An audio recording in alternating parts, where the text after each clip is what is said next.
Section 52 of The Toilers of the Sea by Victor Hugo. This recording is in the public domain, read by John Greenman. Chapter 2 The Thoroughness of the Disaster. The Douvre differed in shape as well as in height.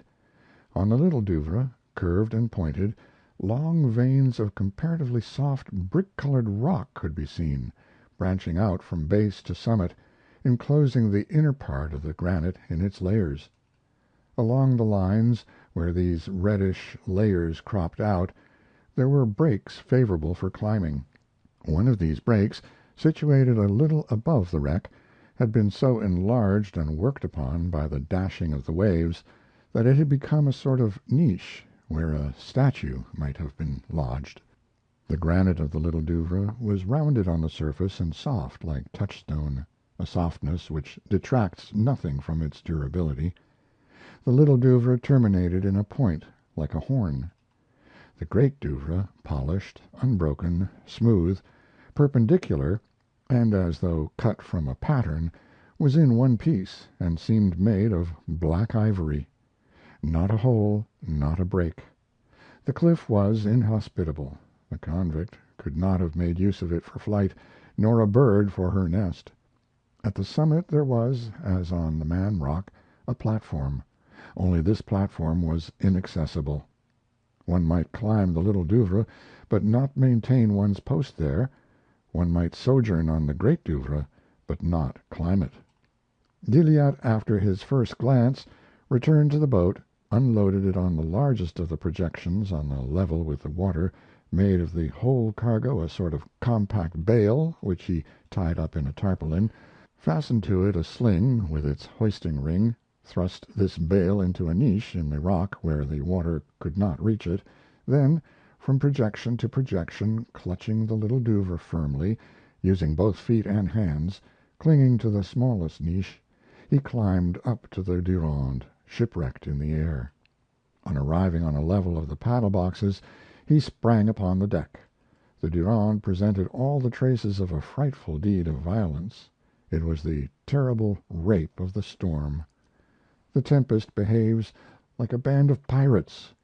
Nothing so resembles a deed of crime as a shipwreck. The cloud, the thunder, the rain, the gales, the waves, the rocks, this group of accomplices is horrible. Standing on the abandoned deck, one was reminded of something like the furious revelry of the spirits of the sea. Everywhere there were marks of their rage. The strange contortions of certain portions of the ironwork pointed to the mad force of the wind. The lower deck was like the dungeon of a madman, where all was broken. There is no beast like the sea for dismembering its prey. The waves are full of claws. The wind bites. The tide devours. The billows are jaws. It is a tearing apart and a crushing at one and the same time. The paw of the ocean strikes a blow like that of a lion. The ruin of the Durande presented this peculiar feature, that it was detailed and minute. It was a sort of terrible plucking asunder. Many things seemed done intentionally. One could say, what malice! The fractures of the planking were artistically made. Ravages of this sort are peculiar to the cyclone. To tear in morsels and work like a joiner, such is the caprice of this enormous devastator. The cyclone has some of the studied elegances of the hangman. The disasters which it causes have the look of executions. One would say that it cherishes rancor, that it exercises the refined cruelty of a savage. It dissects while it exterminates. It tortures the victim. It avenges and amuses itself. It descends to acts of pettiness. Cyclones are rare in our climate, and all the more to be dreaded because they are unexpected. To come in contact with a rock may cause a storm to turn as on a pivot.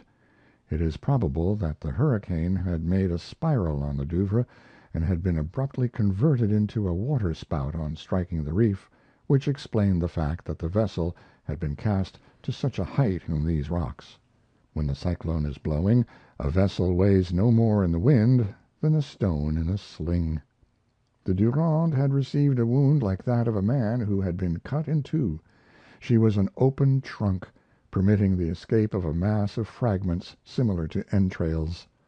Cordage hung floating and trembling. Chains shivered as they swung to and fro. The nerves and fibers of the vessel were bare and exposed. What was not broken was disjointed.